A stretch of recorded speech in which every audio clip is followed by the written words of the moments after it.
Il y a des pays dont leurs ressortissants, dont leurs soldats ont fait des bêtises et qui vont mal. Le rôle que le Tchad a joué est un rôle neutre. Vous pensez à la France, aux soldats de Sangaris? C'est un rôle neutre.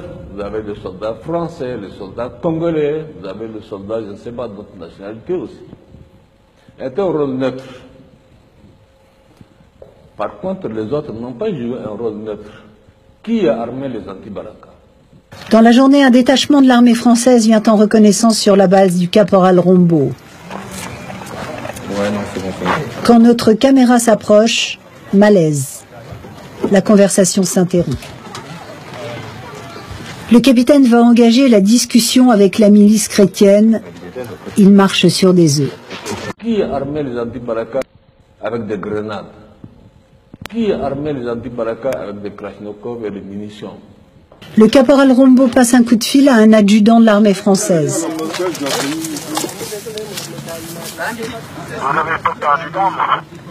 Non, on n'a pas perdu d'armes. Notre arme est restée avec nous, mais on a un problème de munitions là. Mais j'aime mieux. Qu'est-ce qu'on peut avoir? On peut se rencontrer aujourd'hui ou demain?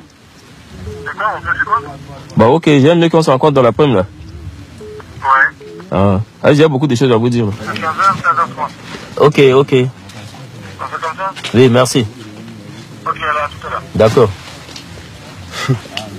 Rendez-vous est pris, la réunion a lieu sur la base du caporal Rombo, loin de nos caméras. Nous n'avons pas le droit d'y assister.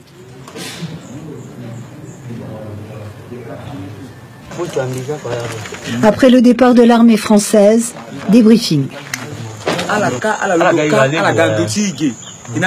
Le colonel français nous a conseillé de nous rassembler en une seule base.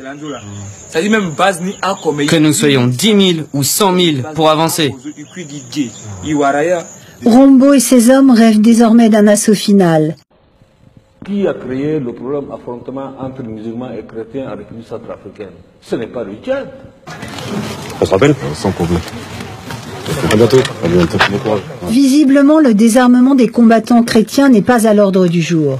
Les Français repartiront sans saisir aucune arme. Notre interlocuteur prétend avoir eu des assurances de l'armée française. À la fin de la discussion, ils m'ont dit on se calme. Ils vont ratisser et dès que la voie est libre, on pourra avancer. C'est ce que l'adjudant m'a dit. Il m'a donné ses 2 numéros de téléphone.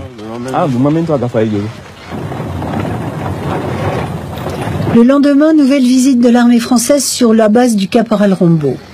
Mais cette fois, plus question de nous laisser filmer. Ah, pas de vidéo. S'il vous plaît, on peut éviter?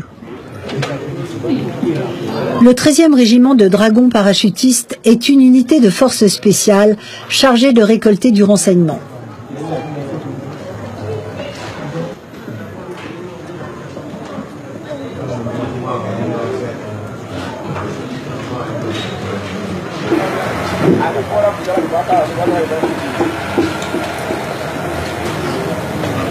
L'heure de la revanche a sonné.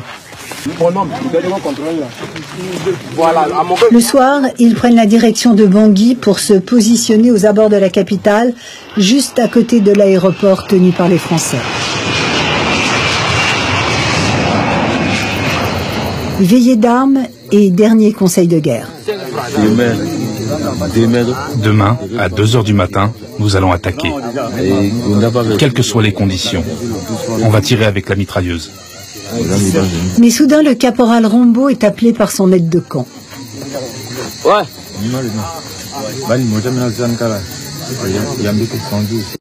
Allez chercher ailleurs.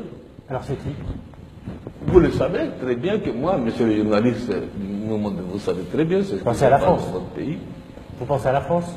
Écoutez, demandez à votre pays d'aller faire l'enquête, mais ce n'est pas le Tchad en tout cas. Les Sélékas seront désarmés, les Français vont nous laisser rentrer. Demain, la France va attaquer le quartier musulman. Et nous serons derrière pour coincer les gens qui fuiront.